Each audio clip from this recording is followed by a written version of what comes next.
In a world where it's tough to find real, authentic stories, we're here to share the true heart of the trucking industry and the soul of country music.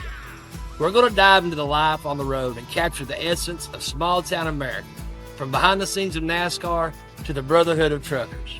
We're the last of the cowboys, giddy up gone boys. We mix storytelling, industry insights, and musical highlights. So come on, y'all, and let's hit the road.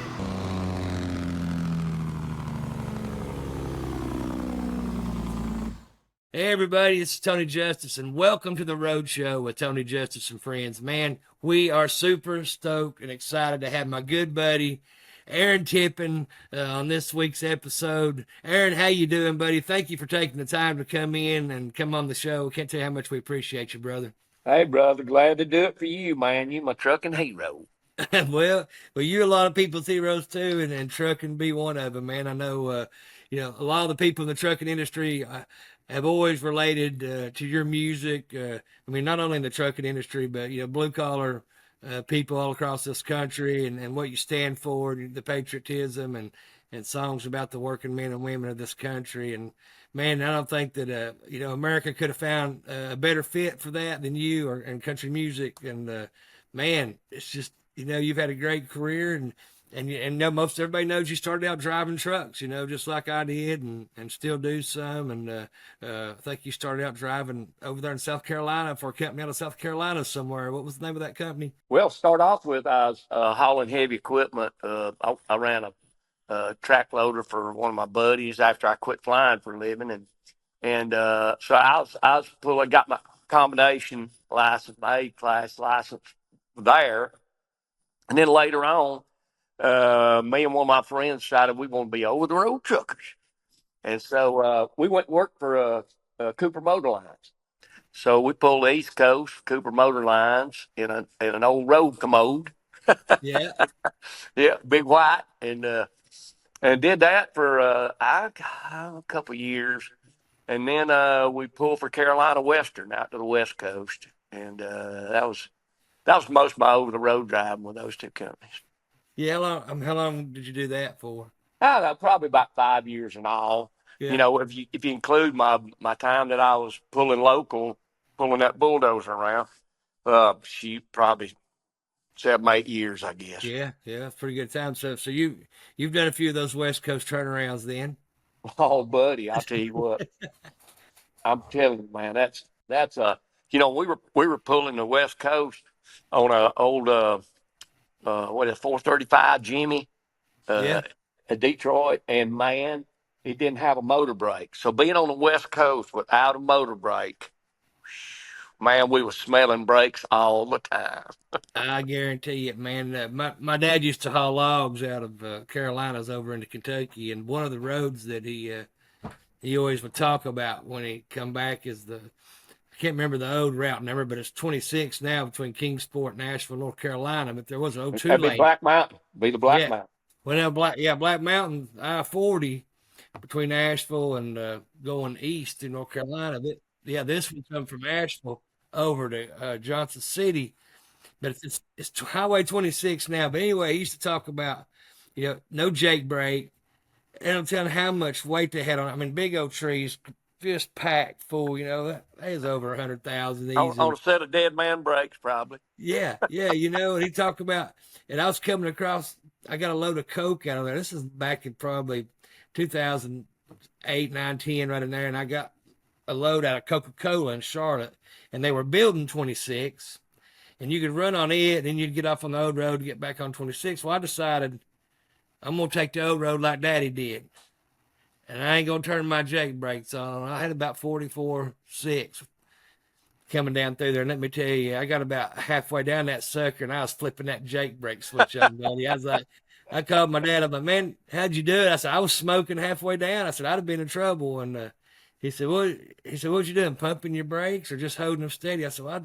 I'd hold it back, and I'd let off, try to let them cool a little bit. And he goes, no, son, don't do that. I said, when you pick that speed back up and you let up, and you got, so that'll heat them up worse than just holding steady.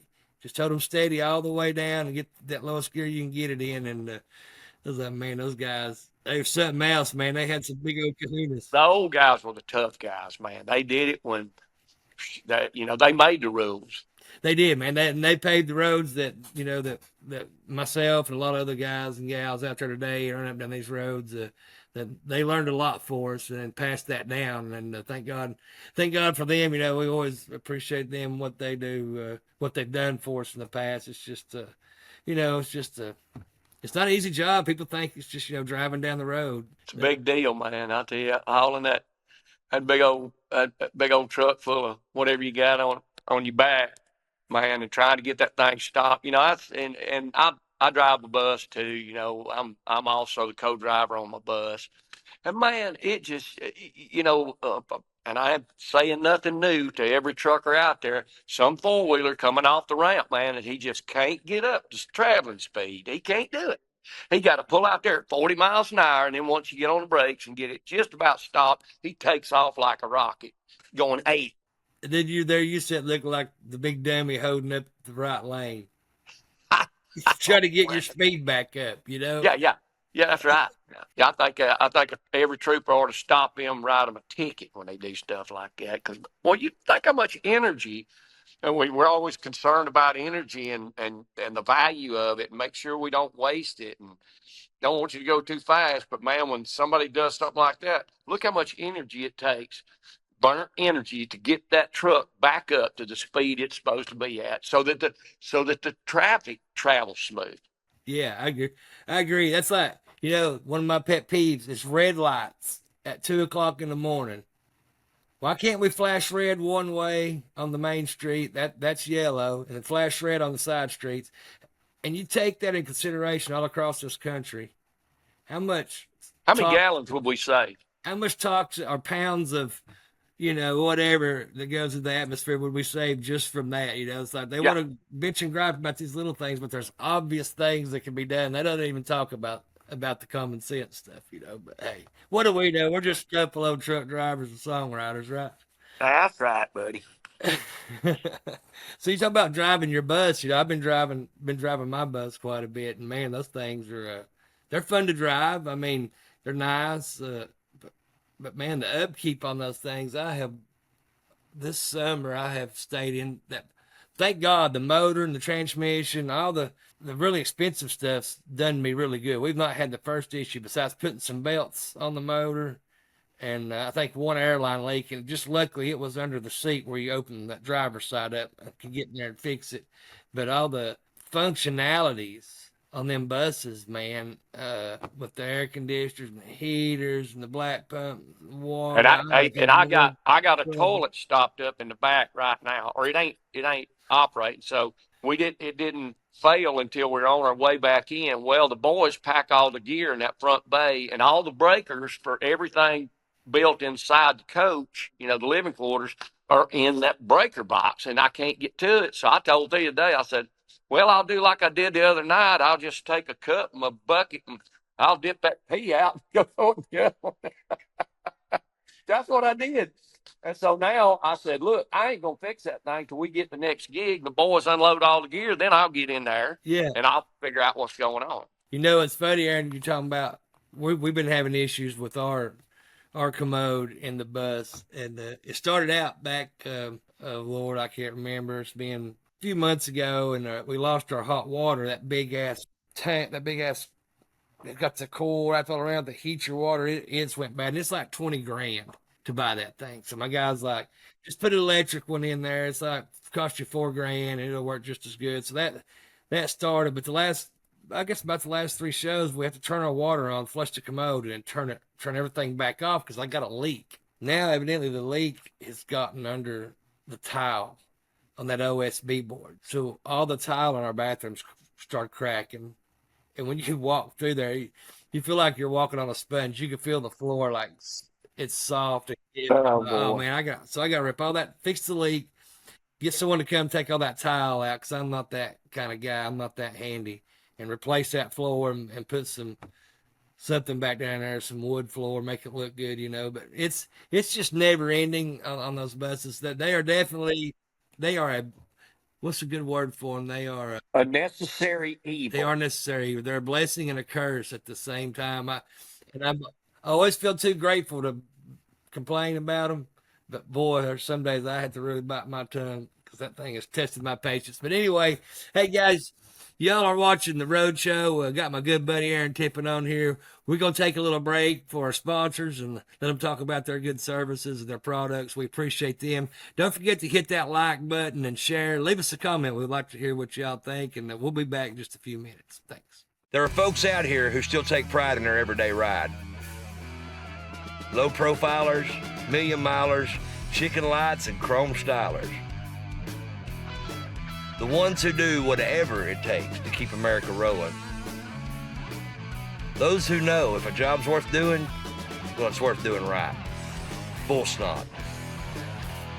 Great products for real people.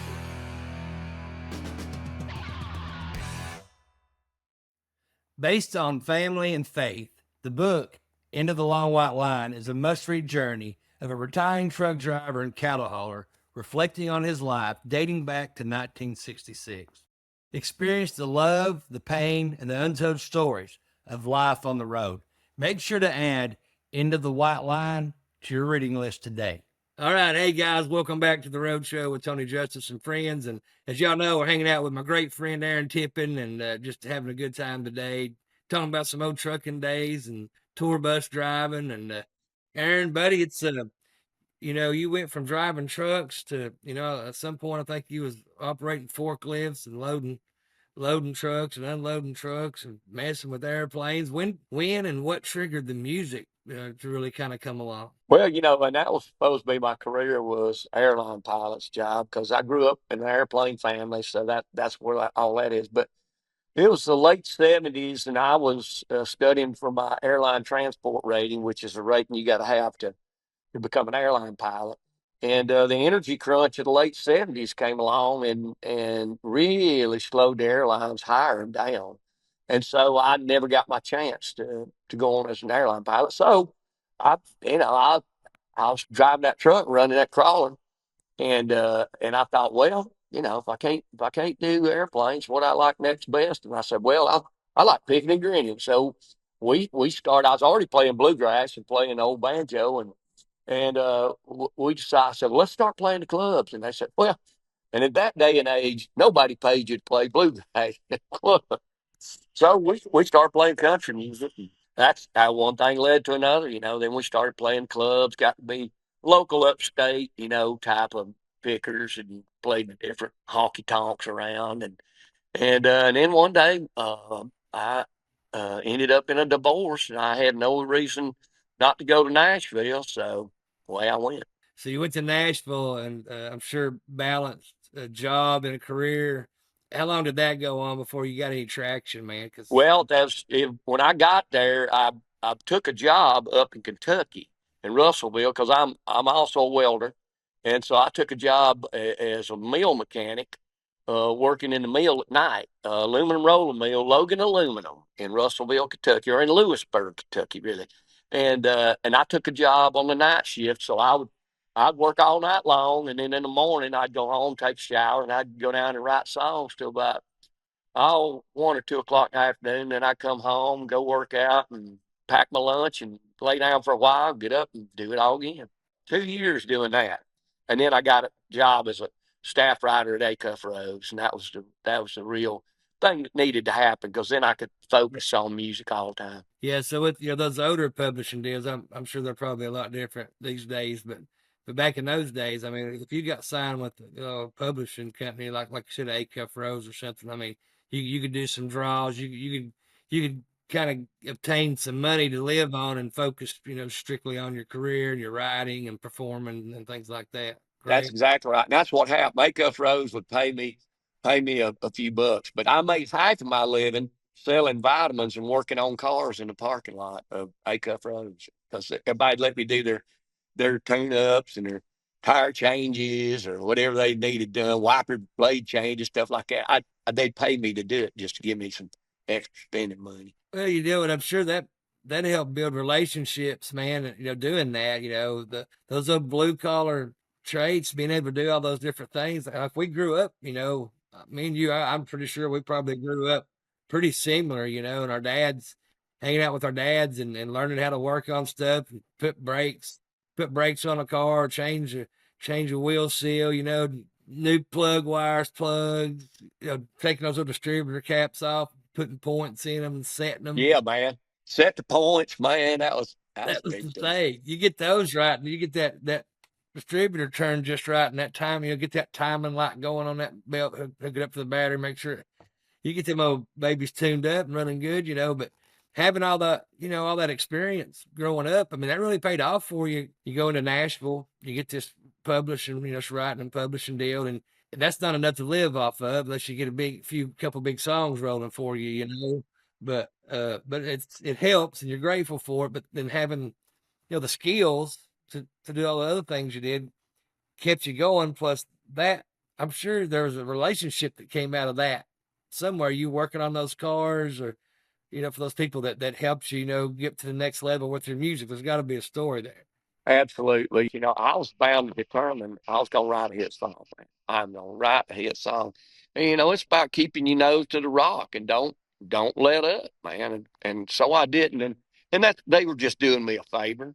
I mean, every one of them could afford the shop rates at any of the big expensive car places downtown. But, they're just letting old Aaron do it because I needed a few extra bucks. And they'd buy vitamins from me, and I'd sell the protein powders and all that stuff, because that time I was into bodybuilding and all that. So they buy all that stuff from me, they're just being nice to the old hillbilly. Yeah, but that's great though. The things that we do, it's tough. I mean, and a lot of drivers get a taste of it, especially truck drivers. Balancing that trucking career out and family time.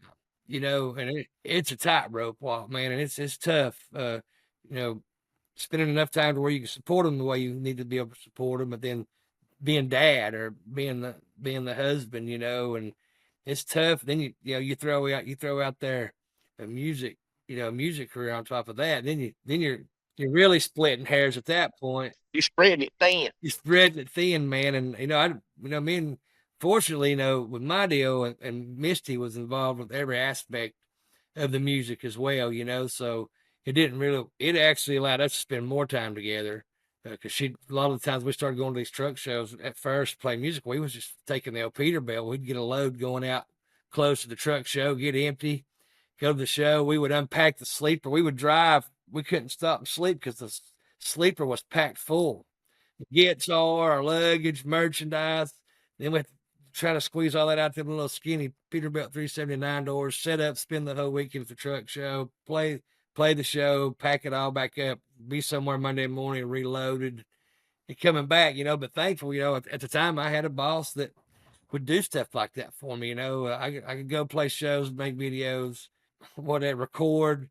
And I knew I had a job when I come back. And that was, for me, that was the key to me getting to where I'm at, because I was never willing to go to Nashville because I always had that family, and I never want to move them off to chase my dream. I didn't feel like that was right. And so I was never willing to go to Nashville and do like you did, but we kept plugging away and found a way and fell into a situation where my boss would let me go and do, and I knew I had a job when I got back, and that's what's really helped me. And I love hearing stories like that. Every artist has got a different story, and man, one thing I've learned, there's nobody in this world that is successful that doesn't have a lot of people around them that nobody ever hears their name or sees their faces that made that possible.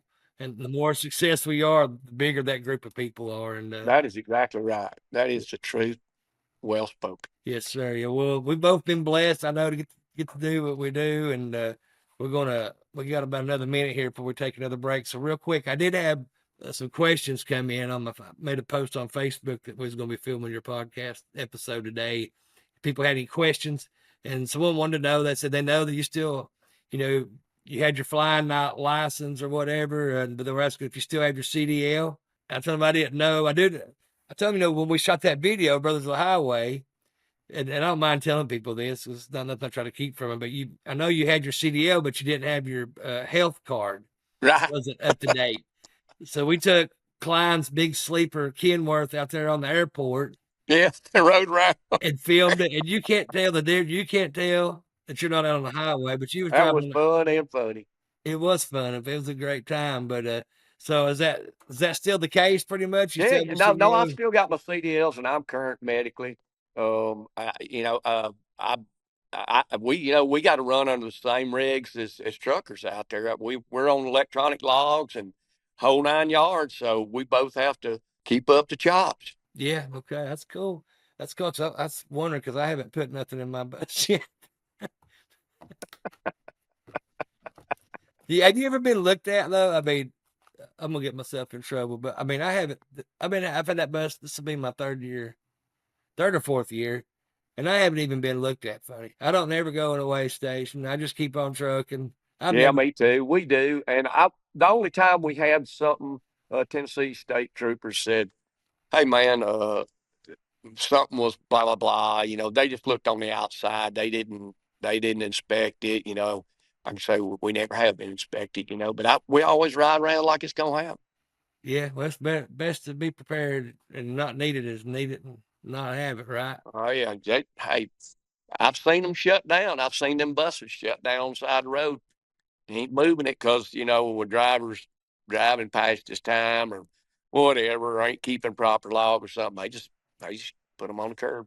That's wild. Well, hopefully that never happens to either I've one of seen them. it happen. I've seen it happen. I seen a few of them turned over. I know that. I know when man, they went for a while. Seemed like there was a tour bus wreck every week. I don't know what happened during that time. I know the music business got really funny during COVID, and a lot of those drivers had to go. Those really experienced coach drivers had to go get other jobs, basically. And then when it fired back up, I think there was a lot of drivers got hired that didn't have that experience, and it showed. Is that it? Is that a good Well, guess? that seems to be the case, and I think we was all trying to play catch up too, and so there probably is some guys fudging and not carrying two drivers and stuff like that, and that leads to dangerous conditions. So anyway, cops don't like it. Yeah, yeah. Well, it can get dangerous, especially if you don't have someone on the bus that could, like your case, that could trip up there and give somebody a break.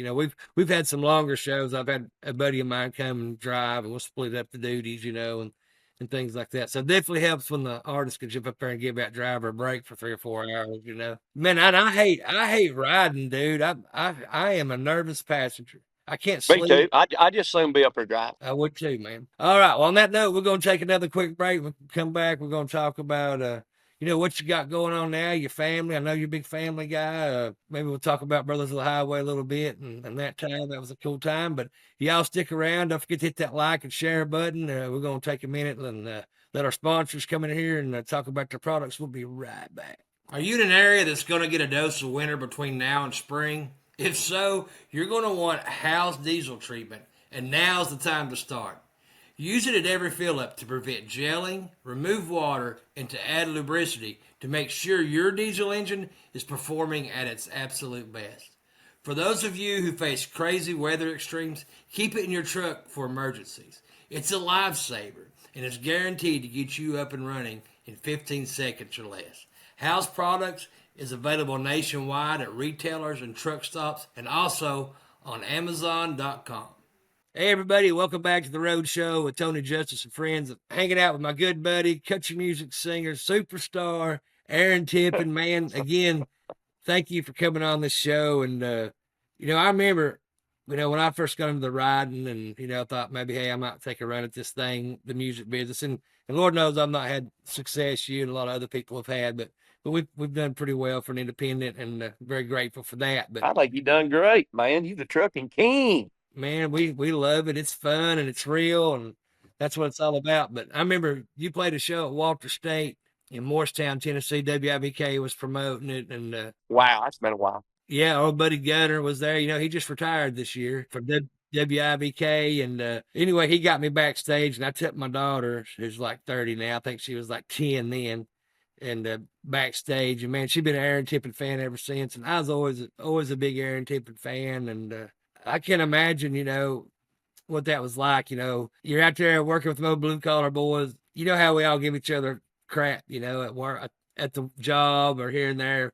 So what was it like? I mean, when did you realize that this is going to take off, man? I mean, was you at work and your song come on the radio? How did that go down? What was it like? Actually, by this time, because I've been trying to get in the music business since I was in my mid-20s. And so I think when RCA said, if you want a record deal, be in my office. Joe Galante said, be in my office Monday morning. That's I never let up. I mean, after that, and I signed that deal, I never took my eye off the ball. Never. And I think that was the key to my success is I would not give up. I would not give up. Had some records didn't do quite well. The truth is, for some of those record or disc jockeys up in the Northeast, I was just too country for them. They would not play my records. So it was always a fight for me. There were at least 4 or 5 stations. They would not add my records. So I thought that, but like I said, I wouldn't give up. I just would not give up and, just kept writing what I thought was great songs and trying to record great songs. And that was the whole key. And then quit. I tried not to dwell on the negative. Now I got to admit, those times it was eating my lunch. It hurt me so bad when they wouldn't play my record just because I talked funny. I just didn't get that. I thought this was country music. But anyway, hey, I did have a decent little old career, and I'm proud of it. And I'm like you. The music you do, it's unique because it really is you. And the music that I do really is me. It's who I am, and it's what I think, and it's what I've lived, and it's all I know. And that's where I've connected with a country music fan. Yeah, I mean, absolutely. And there's so much of that now that the fans out there, the listeners, they don't really get to know the real artists because they're not cutting a lot of their songs. The suits are telling them what song to record, and this fits radio more than. Then you got all the politics to go with it. I'm like, Has nothing. Yeah, it's got nothing to do with the music. It's got to do with what that they think the trend is, or what they think radio will play. Well, and that's part of the frustration is you never understand. Well, why don't you just put it out there and let the folks decide? yeah, let them decide. It's all dictated by the big, the Cumulus and all these stations. I mean, they're kind of like the trucking industry in a way. The industry went to these electronic logging devices, which I'm not a huge fan of, and everybody knows that. But the radio, they went on autopilot as well. I mean, they're sending like my friend Colleen. You remember Colleen at WIBK? She quit and she loved that job. She would still be there today. She goes, I can't play what I want to play when I want to play it. It's all dictated and sent to me. Yeah, she can't give her listeners a chance to play them what they want to hear. And that was the case with, I was lucky I came along at the time when the programmer was on staff. He wasn't with a big conglomerate and a consultant, where he consulted for 20 stations. So if you didn't please him with that song, then you weren't getting those 20 stations. You'd have to try to end around him and talk him into doing it. It's a frustrating business. I always said, me growing up a Carolina boy, the two biggest things in our life are the big R's, wrestling and racing. That's right. And so, I always said if I'd have became a race car driver instead of a country singer, it didn't matter how funny I talked. If I crossed the line, I got the checkered flag. That's right. So it's very different in the music business that it's very opinionated, and that's the truth of it.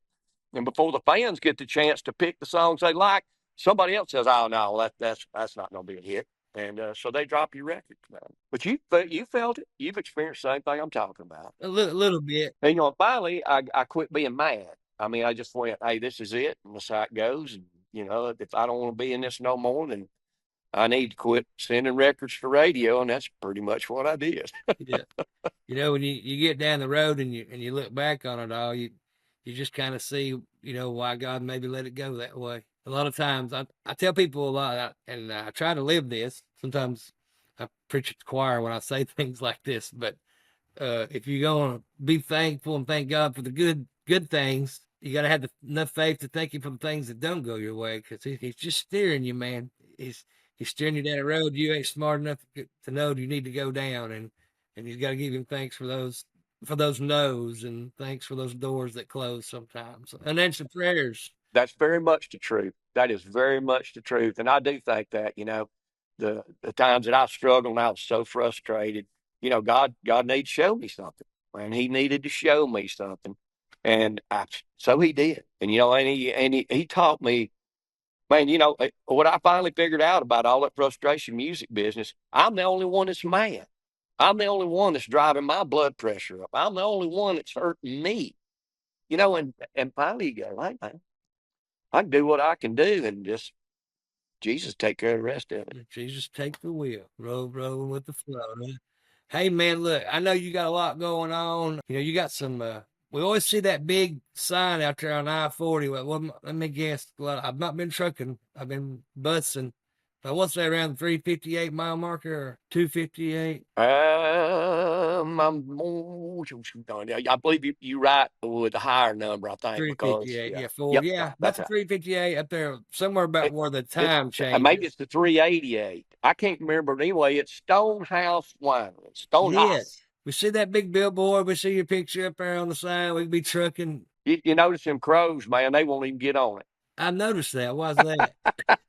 I told you I'll put it out in the cornfield. I keep crows out. Keep the crows. They won't have nothing eating their corn up, will they?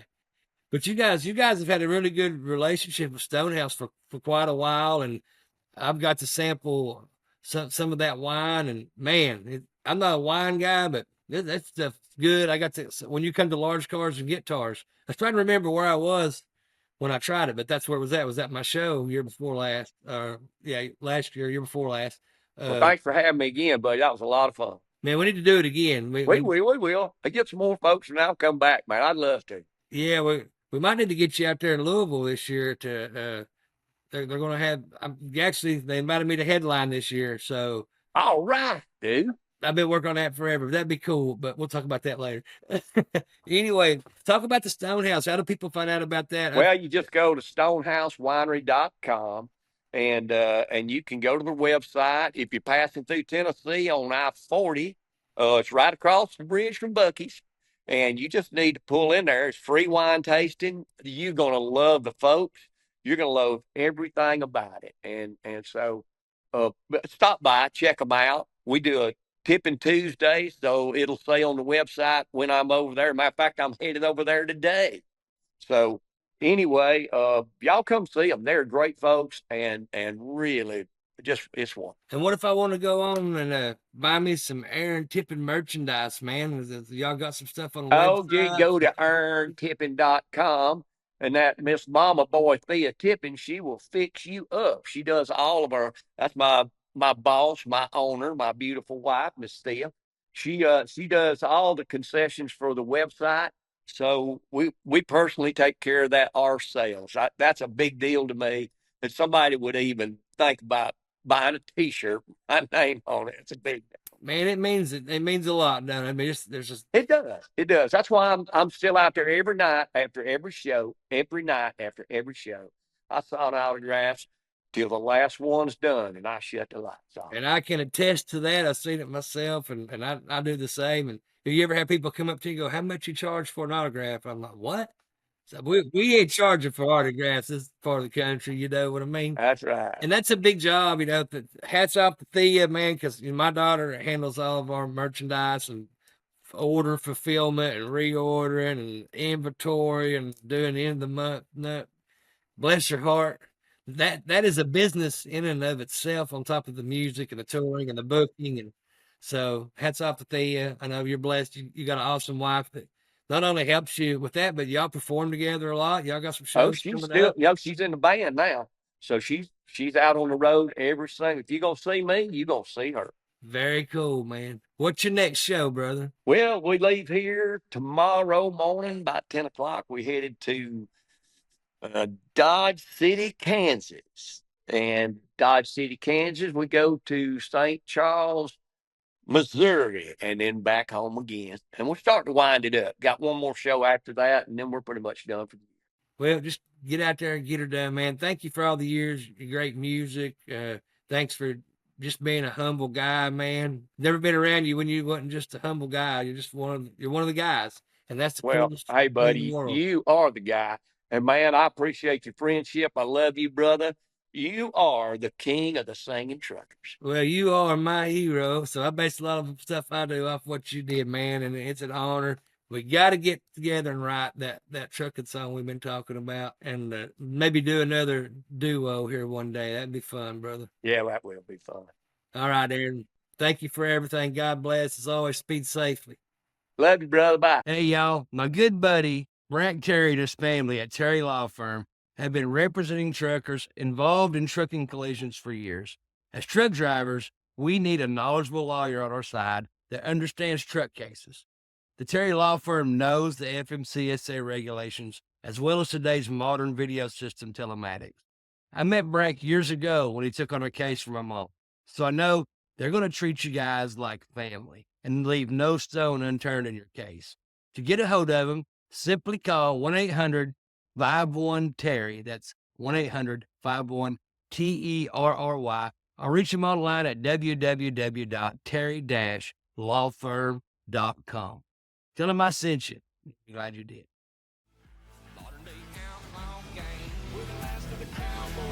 Thanks for tuning in. If you like today's show, then do me a big favor. Mash the share button, be sure to subscribe, and leave us a review.